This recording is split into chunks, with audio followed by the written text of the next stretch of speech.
Intervention குறைபாடுகள் வந்து அதை சரி பண்ணக்கூடிய இன்டர்வென்ஷன் சொல்லுவாங்க. இன்டர்வென்ஷனல் கார்டியாலஜிஸ்ட் டாக்டர் செந்தில், இவரை பத்தி அவங்க எல்லாத்துக்கும் தெரியும். 5 வருஷமா நம்ம திருச்சியை கலக்கிட்டு இருந்தவர் நம்ம செந்தில் டாக்டர் தான். இங்க டாக்டர் மேகநாதன் மாதவன்.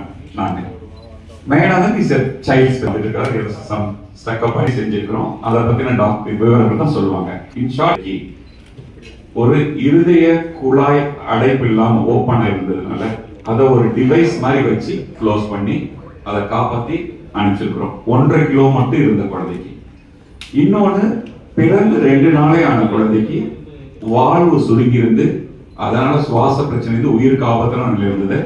2வது நாளே அந்த வாழ்வை ஓபன் பண்ணி நல்லபடியாக்கி அனுப்பிச்சிருந்தோம். ஏன் இது பிரஸ் மீட் மாதிரி நம்ம கொடுத்து எல்லாம் இவ்வளவு இதா சொல்றோம் அப்படின்னா, இந்த ஃபெசிலிட்டிஸ் இவ்வளவு சின்ன குழந்தைகளை பாதுகாக்கக்கூடிய இந்த மாதிரி செயல் பண்ணக்கூடிய இந்த வசதிகள், இதுக்கான மருத்துவ சிகிச்சை நிபுணர்கள், அதுக்கான எக்யூப்மெண்ட் சென்னையில இருக்கு, கோயம்புத்தூர்ல ஒரு இடத்துல பண்றாங்க. அதை விட்டா தென் தமிழகத்துல இதுதான் ஃபர்ஸ்ட் டைம் இந்த மாதிரி நம்ம பண்றோம். இதுக்கு முன்னாடி இந்த மாதிரி இருக்க குழந்தைங்க அந்த ஸ்டேஜ்ல பிறந்து 2 நாள் இங்க வந்து சென்னைக்கு டிராவல் பண்ணோம். சிக்கா இருப்பாங்க, வெண்டிலேட்டரோட அனுப்புவோம். போற வழியிலே நிறைய குழந்தைகளை இழந்துரும். அங்கிருந்து இவ்வளவு தூரம் டிராவல் பண்ணி அங்க போய் சக்சஸ் ரேட் கம்மியாயிடும்.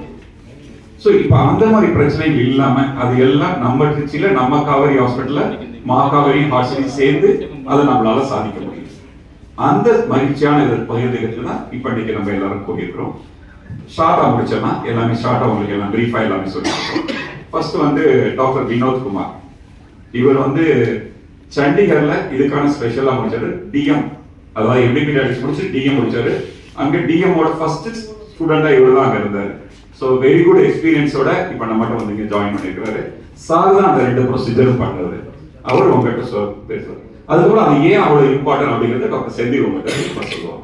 10 குழந்தைங்களுக்கு இருக்கிறதுக்கான வாய்ப்பு இருக்கு. அப்படி பார்த்தா ஒரு வருஷத்துல 2 லட்சம் குழந்தைங்க ஹார்ட் டிசோட மீன்ஸ் பிறவி இருதய குறைபாடோட இந்தியாவில் பிறகுறாங்க. அதுல 1/4 வந்து கிரிட்டிக்கல்னு சொல்லுவோம். மீன்ஸ் நம்ம ஒரு வருஷத்துக்குள்ள கரெக்டா அதை ஐடென்டிஃபை பண்ணி ட்ரீட் பண்ணலன்னா குழந்தைங்களோட உயிரிழப்பு ஏற்படுறது கூட வாய்ப்பு இருக்கு. அந்த மாதிரி இருந்தால் கிரிட்டிக்கல் கன்ஜென்ட் ஆர்டிஸ்ட் மிகவும் அதீத பயங்கரமான பிறவி இருதய குறைபாடுகள் சொல்லுவோம். அதுல ஒண்ணுதான் அந்த கிரிட்டிக்கல் பல்மனரி ஸ்டெனோசிஸ். அது என்னன்னா, நார்மலா ஹார்ட்ல மேல 2 அறைகளை ஏற்றியும் கீழே 2 அறைகளை வென்ட்ரிக்கிள் சொல்லுவோம். இதுல வலது அறைகள் அசுத்த ரத்தத்தை லங்ஸ்க்கு எடுத்துட்டு போகும். அதோட ரத்த குழாயை பல்மனரி ஆர்டரின்னு சொல்லுவோம். இடது பர ரத்த குழாயை அயோட்டான்னு சொல்லுவோம். ஸோ இந்த பல்மனரி ஆர்டரியில தான் இந்த வலதுபுற ரத்த குழாயில் தான் சுருக்கம் இந்த குழந்தைக்கு இருந்துச்சு. மொதல் குழந்தைக்கு அந்த பேபியோட வெயிட் பார்த்தீங்கன்னா 2 கிலோ தான் இருந்துச்சு. பிறந்த உடனே ப்ளூ கலர்ல இருந்துச்சு. கொஞ்சம் சவுண்ட் வேரியேஷனும், ஆக்சிஜன் லெவல் நார்மலாக 95க்கு மேலே இருக்கணும். பாப்பாக்கு 90 அரௌண்ட் தான் இருந்துச்சு.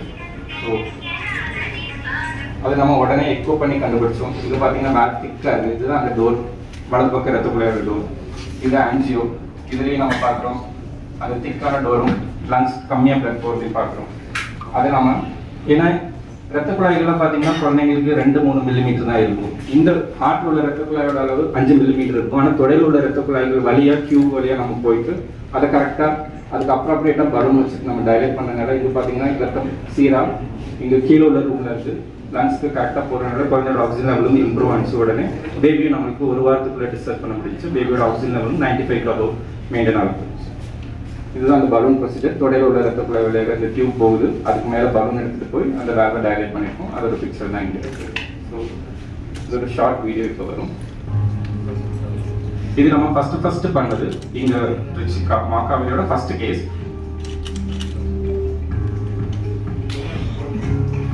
வலதுபுற ரத்த குழாயோட வால் சுருக்கம் இது. அதோட ப்ரெஷர் கிரேடியன்ட் இருக்குது. ப்ரெஷர் அதிகமாக இருக்கிறது.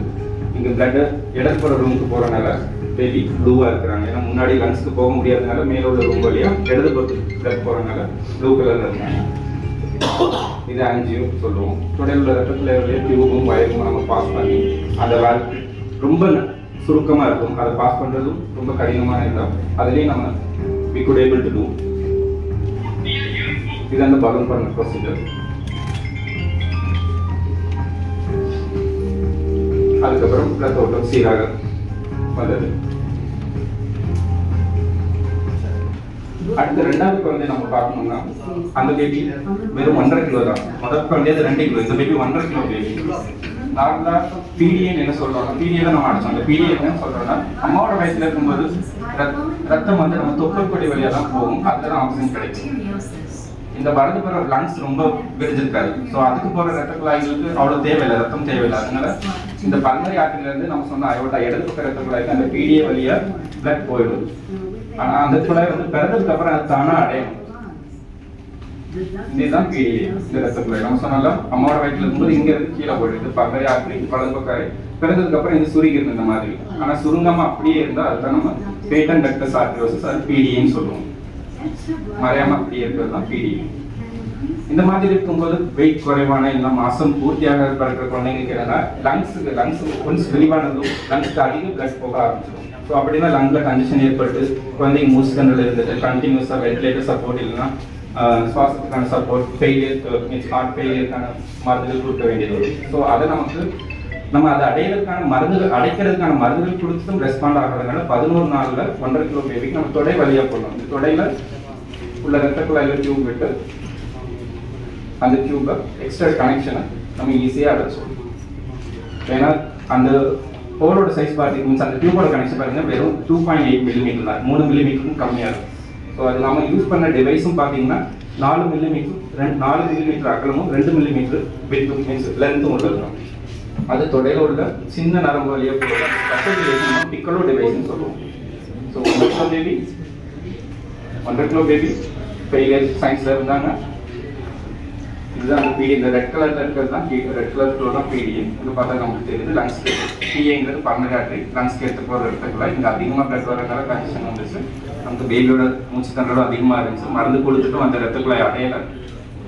இது நாம 5 முறைப்படி தொடையில உள்ள ரத்தக்குழாய் வழியாக சின்ன டியூபை பாஸ் பண்ணி அதில் ஒயர் எடுத்துட்டு போய் ஃபர்தர் ஆஞ்சியோலையும் நமக்கு அந்த PDAங்கிற ஸ்ட்ரக்சர் தான். இது லங்ஸ் போகிற ரத்தக்குழாய், இந்த வெளியில் வர அயோட்டாங்கிற ரத்தக்குழாயில் லெஃப்ட் சைடு உள்ள ரத்தக்குழாய். ஸோ அதில் நமக்கு இது பார்த்தீங்கன்னா தெரியுது பின் ஹெட் அளவில் இருக்குது. நம்ம கையில் சின்ன ஒரு நெல்மணி அளவு தான் இருக்குது, பின் ஹெட் அளவு தான் இருக்குது. இந்த டிவைஸ் கொண்டுட்டு நம்ம இது ஜூம் இமேஜ். ஸோ வந்து நம்ம அந்த இதாக அந்த டியூப் வழியாக டிவைஸ் நம்ம எடுத்துகிட்டு போய் இங்கே ரிலீஸ் பண்ணி கரெக்டாக எக்ஸாக்டாக அந்த டியூப்குள்ளே நம்ம அடைக்கணும். அப்படி இல்லைன்னா பக்கத்தில் உள்ள ரத்த குழாய்கள் அடைப்பு வரதுக்கும் உண்டு. ஸோ மிஸ் ஆகிறதுக்கும் வாய்ப்பு உண்டு. அதை எக்ஸாக்டாக நம்ம பண்ண முடிஞ்சது டீம் ஒர்க்னால.